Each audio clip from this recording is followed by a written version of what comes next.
Namaste, and today I'm live to answer a question which has been asked a number of times. And the past few years, through my poems and my books and even videos, I've answered it a number of times. But as you know that we are all a work in progress. Okay, we think we are a work in progress mentally and physically and things. However, we are actually a work in progress in a way that we are unlayering the conditionings, the social conditionings, the way we have been brought up. We are unlayering all the wrong notions that have been taught to us through socialization, through parenting and the like. Okay, so of course, being a work in progress, this is yet another attempt at explaining what is love. And obviously, it comes from, the same work in progress, a higher or a better understanding of the concept of love, right?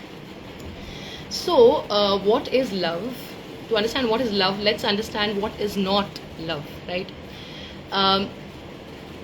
Love is not like, going and finding someone of the same community, or someone who's like 2-3 years older or younger to you, or, someone who's like acceptable to your parents. So presently I'm talking about, romantic love, obviously. And I'll get into the notion of what is love commonly, right? Because I think that's something that I can do my research on, and my books and poems are all about love, right?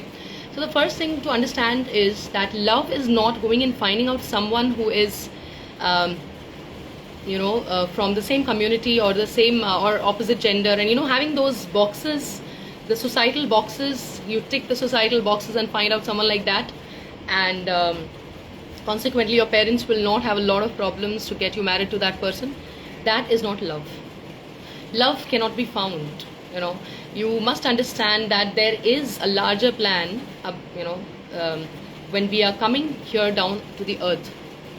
If so many things exist at the same time, there must be a higher power. There must be some planning. In the morning when you wake up, you do have a rough plan what to do throughout the day. Imagine the entire universe being run without a plan. Is that possible? So definitely there is a plan, and if there is a plan to get you love in this lifetime, you definitely don't need to go all the way and take a lot of stress to find it. The first point is love is not to be found, especially not in the societal norms, opposite gender, same community, younger or older, things like that. Then what is not love? Another point, what is not love? Love is, not always a pounding heart. We tend to think that, when we feel overly excited, that is love. Love is not physical intimacy. Again, one of the expressions of people in love can be that, but it's a very, very, very small percentage of love. It's just a subset, so to say, in a very mathematical term.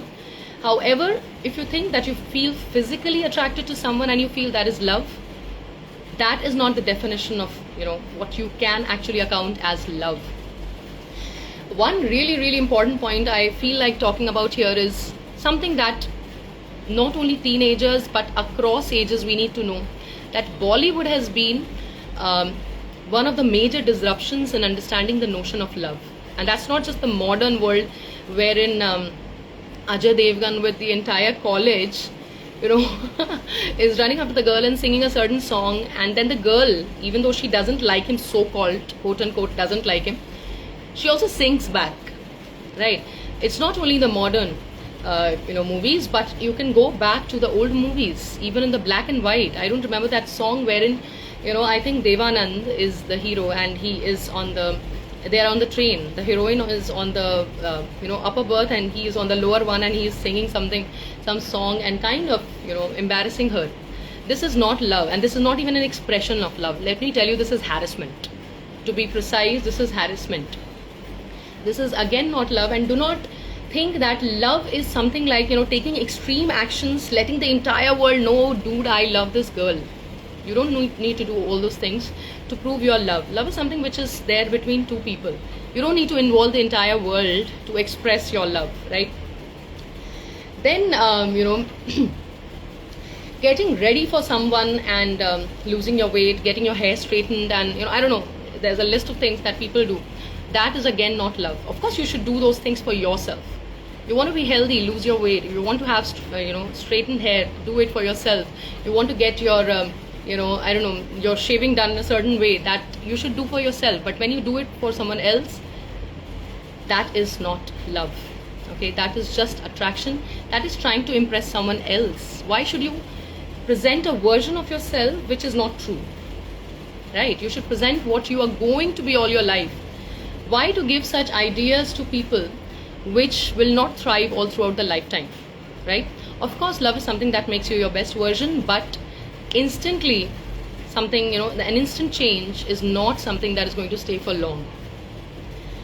And keeping quiet, tolerating nuisance, and like the typical Indian housewife who's tolerating all kinds of abuse and saying that I'm surrendered to love, that is again not love.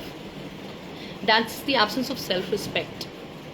When a woman does that, she does that out of some kind of fear that has been conditioned deep within her since her childhood. I'm not trying to disrespect that.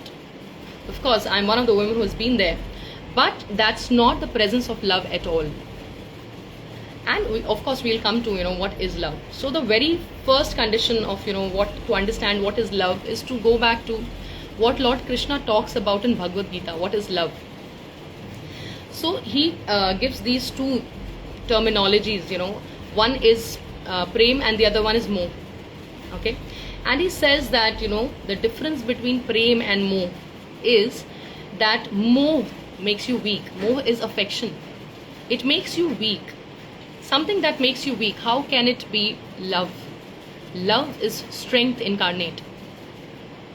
He's talking to Dronacharya and he's telling Dronacharya that you have affection for your son, you don't love your son.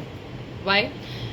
So he goes on giving him examples that when you are in love, it is not like saying that I am going to make my son's life better. It is like believing that God is going to make my son's life better. It is like enabling your child and making your son's life better by enabling him, not by just giving him comforts and luxuries. It is like, instead of giving the fish to the child, teaching the child how to go and fish every day. Right? Love does not make you weak, love makes you strong. Further still, what I abide by and this was something like, love overall. When you talk about romantic love, when we talk about soulmates and twin flames, there is this conception and this understanding of Sufi, the Sufi notion of love. There are 7 stages of love, and it needs a huge amount of spiritual awakening to be at the topmost position. Sufi love, the 7 stages of love, it begins with attraction, which is I think called Dilkashi. Right? You just get attracted. That's the first level of love. And that is something, so in that sense we can understand that we all undergo the Sufi notion of ishq, but most of us stop at first, second, third position, like first, second, third stages. So the first one being attraction. You do get attracted maybe by the looks, maybe by the way the person speaks or sings or dances, or whatever, the kind of clothes that person is wearing, something inherent in that person that attracts you. It takes you to the next level of infatuation. You start thinking about that person more often. Then comes the phase which is called muhabbat. Okay. Unfortunately, in English you have only one term: love, love, love. Okay, and Sufism has so many terminologies. Then comes aqidat, where you trust or you revere or you respect this person. You start having belief in this person. You start having belief in the value systems, or the fact that this person does love you back. This person is a strong individual, those kind of things. Thereafter comes ibadat, which is worship. This person is like, that song in which you try to say that God is not as important to you as is this person. I just sung this song a few days ago wherein it says, Unko khuda mile, jinhe khuda ki hai talash, mujhko to ek jhalak mere dildar ki mile. It's that kind of a thing. So you start worshipping this person, and this is yet not the final position, like the final stage. Then comes Junoon, which is madness. This person becomes your obsession. You just want to, be in front of this person. You just want to keep talking to this person. You just want to keep listening to this person, to look at the picture of this person. This is absolute madness. And then comes the final stage, which is called Maut. Maut, yes, which is called death. So death is not the death of either of these people in the physical sense. Death means the death of the ego. And here it actually mingles with what Bhagavad Gita says about love. Okay, so absence of ego is love.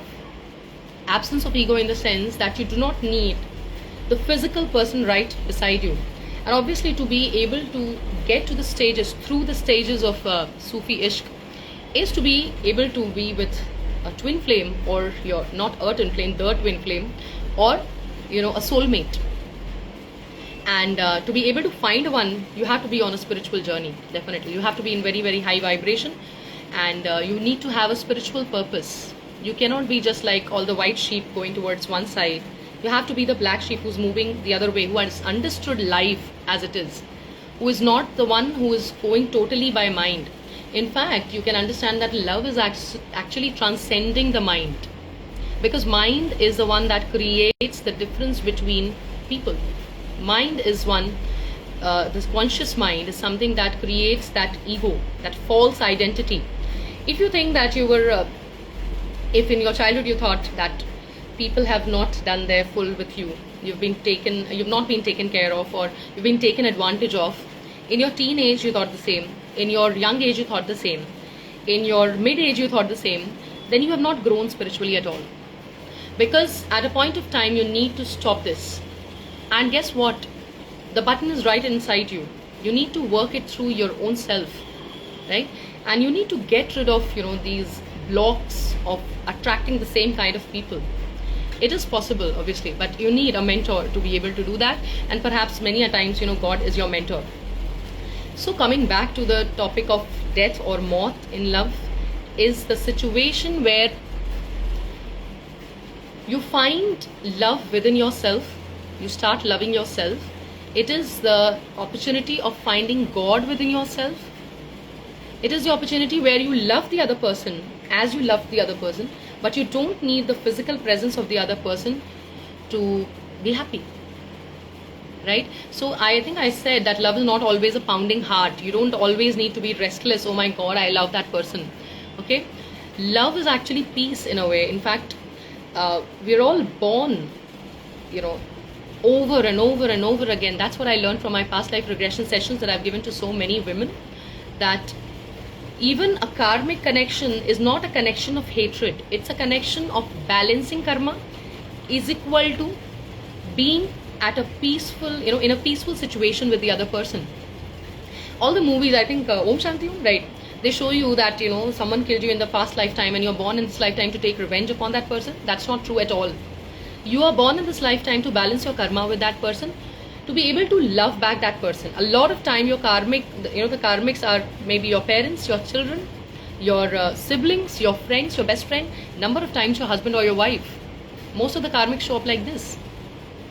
And then people have this notion of, oh my God, how to find out if this person was your past life connection. Almost everyone you're meeting with whom you connect, in a loving way or in a very, very hateful way, they are people from your past life. So what is love? What is love is, the absence of expectations is love. Finding out love for yourself, finding out appreciation for yourself, caring for yourself is actually the final stage of the Sufi Ishq called, maut, death. And that is also where, it kind of clubs with what Gita says, Bhagavad Gita says, that love is strength. Love cannot be weakness. You don't need another person to fill you. Of course, you need company to be able to be loved by other people, but you cannot give something that you do not have. You can only give love to others when you have love yourself. So that's it for today. Signing off, Arunima. If you do have any questions, please do ask. Thank you so much. Bye-bye.